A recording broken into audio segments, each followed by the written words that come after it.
Hello viewers, I just want to show some updates on my system.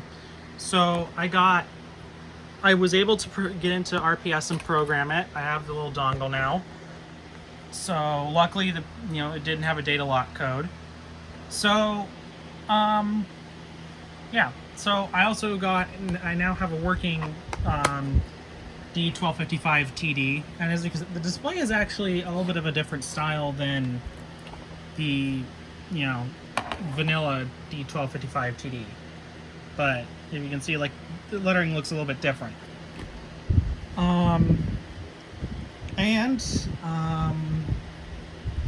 So I changed up some of the zones. So this is still a perimeter zone.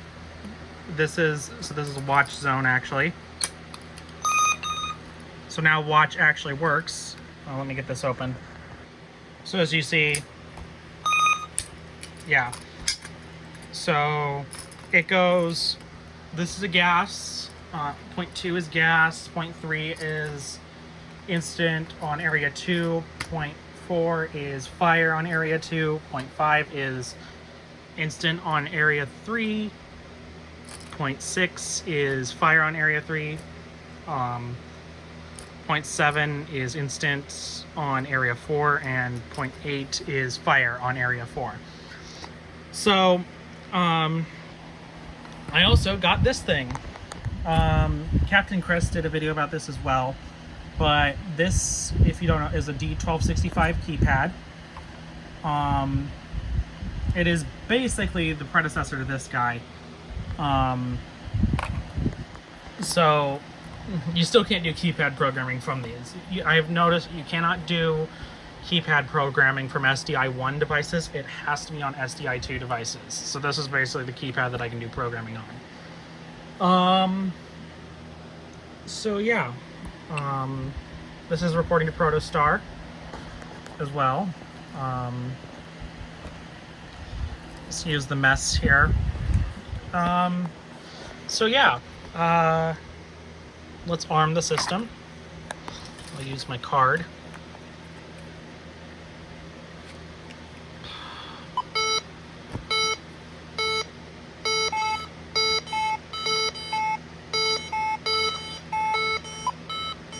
I can just do that now because I have that set up now.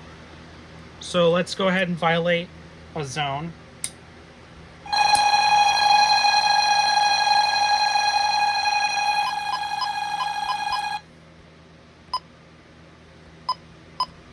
So let's clear the display. All right, now let's do the gas alarm. So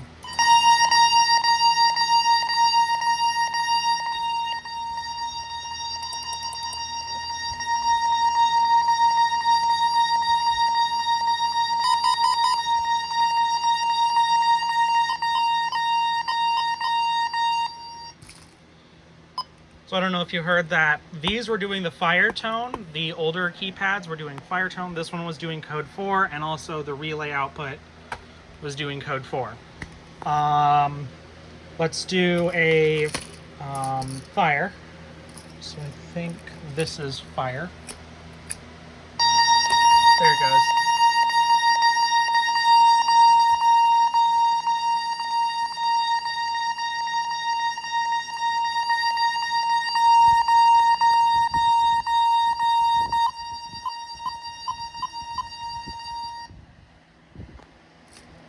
And I haven't updated all the names on this yet. So, yeah.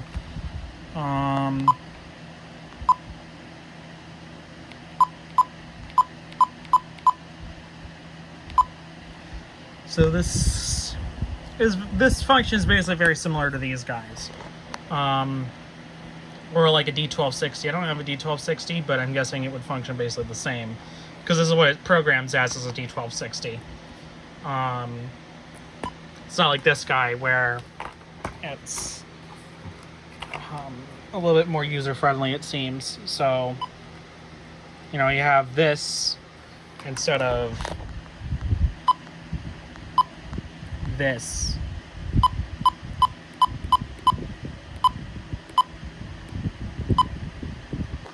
So, yeah. And again, like if you try to program on it,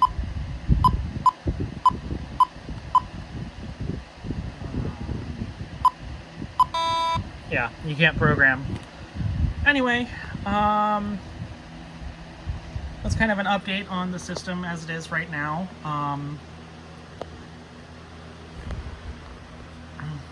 So yeah, I'm hoping to maybe get, I did get this receiver, but I didn't get the terminal block for it. It's the same terminal block that's on this guy, but yeah, I don't have the terminal block for it or the mounting bracket. So yeah, it's kind of just sitting there for now. I'm hoping to get a few more SDI2 modules for some expansion. And again, I'm hoping to maybe eventually get this mounted on a board or something. And I also am hoping to get some more SDI2 keypads. They're probably not going to be touchscreens. They're probably going to be like just keypad, like regular keypads. But anyway, that's all I have for you today. If you have any questions, you can leave them in the comment section down below. If you like my content, I do kind of do random content. You can hit the subscribe button.